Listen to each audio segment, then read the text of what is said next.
শুধু গণ আন্দোলনের মাধ্যমে নয়, 70 এবং 71 তিনটা স্তরকে আমরা যদি পাশাপাশি ভাগ করতে চাই এবং আগরতলার ষড়যন্ত্র মামলার প্রেক্ষাপট যদি টানতে যায়, সার্জেন্ট জহুরুল হকের লাশ ক্যান্টনমেন্টে যখন মেরে ফেলা হয়, সর্বপ্রথম মোস্তফা মহসিন মন্টু ভাই সেই লাশ এলিফ্যান্ট রোডে চিত্রাবাড়িতে সর্বপ্রথম নিয়ে আসে।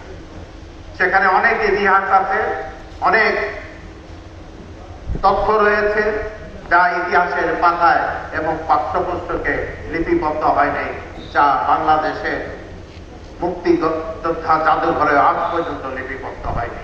কেন হয়নি এর ব্যাখ্যা এবং এর প্রশ্ন আপনাদের কাছে রয়ে গেল।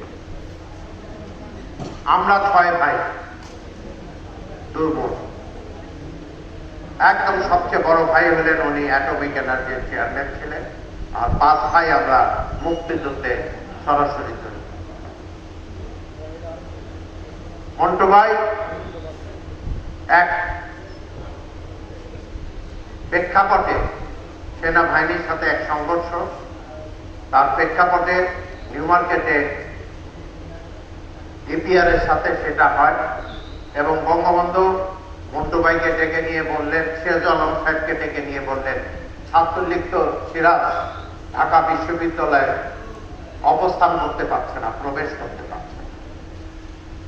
তখন সিরাজ ভাই বললেন, আপনি মন্টু এবং খসরুকে ডাকেন, তাদের সাথে আলাপ আলোচনা। তখন বঙ্গবন্ধু ডেকে বললেন, মন্টু, বিশ্ববিদ্যালয়ের ছাত্রলীগকে কিভাবে তোরা ঢোকাবি এবং প্রতিষ্ঠিত করবি, আজ থেকে দায়িত্ব তাদের দুইজনের উপর অর্পণ করা হবে।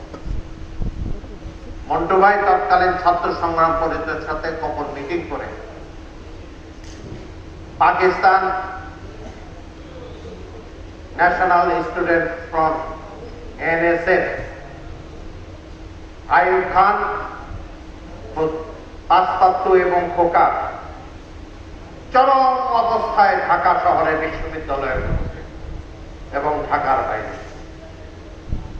কোন সিনেমা হলে আমি আলাপ করতে গেলে কিছু সিনি ল্যাঙ্গুয়েজও বের হতে পারে, এজন্য আমি এর সবার কাছে ক্ষমা করি। ইতিহাস যেটা সত্য, আমি রাজসাক্ষী, আমি সেটা কোন মেয়ে কোন সিনেমা হলে কিংবা কোন নিউ মার্কেটে সে যে বের হতে পারত এই খোকা পাসপোর্ট। এমন অবস্থায় বলাকা সিনেমা হলেও খসরু ভাই একদিন জোর করে ধরে তার কানটা পর্যন্ত কেটে দিয়েছে এই মোনাম খানের সঙ্গে। শেষ পর্যন্ত তাদের অবস্থান চরম পর্যায়ে যায়। আল্লাহর রহমতে তৎকালীন ছাত্র সংগ্রাম পরিষদের গোপন মিটিং এর মাধ্যমে সিরাজুল আলম খানের দিক নির্দেশনায় মন্টু ভাইকে সাথে নিয়ে এই পাসপাত্তু এবং খোকাকে চিরতরে বাংলার মাটি থেকে উৎখাত করে দেওয়া হয়, যার পরিপ্রেক্ষিতে রেসকোর্স ময়দানের চারিদিকে যে ঘোড়ার রেস হতো, সেখানে কাঠের কুন্দা ছিল, কাঠ দিয়ে বানানো, এগুলি দিয়ে ছাত্রলীগের ছেলেরা তাদেরকে পিটিয়ে মারতে মারতে তাদেরকে ঢাকা ছাড়া করে দিয়েছে। তারপরে ছাত্রলীগের ছেলেরা সূর্য সন্তানরা ঢাকা বিশ্ববিদ্যালয়ে ঢাকা ক্যান্টনমেন্টে তৎকালীন রাষ্ট্রপতি জিল্লুর রহমান সাহেব এবং আমাদের sir doctor Kamal Hossain sir, ওনারা এই মামলা পরিচালনা করেন। ক্যান্টনমেন্টে প্রতি মাসে যে তারিখগুলি হতো যেতে আমি আমার মার সাথে টিফিন গাড়িতে করে মন্টুবের জন্য খাওয়া দাওয়া নিয়ে যেতাম। শেষ পর্যন্ত 14 বছরের সশ্রম কারাদণ্ড দণ্ডিত হয় মন্টু ভাই এবং আরেকটি মামলা দাঁড়া করা হয়েছিল। সেই মামলাটা খুব কঠিন। ওই মামলায় ফাঁসির জন্য প্রস্তুতি নিচ্ছিলেন, পাকিস্তানে নিয়ে ফাঁসি দেওয়ার জন্য।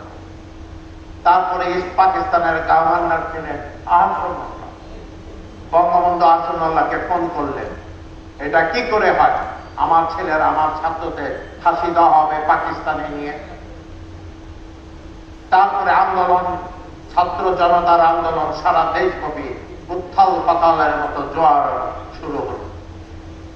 তারপর মুহূর্তে ইকবাল হলে, মন্টু ভাই গ্রেফতার হলেন, তার সাথে সেলিম ভাইও গ্রেফতার হলেন।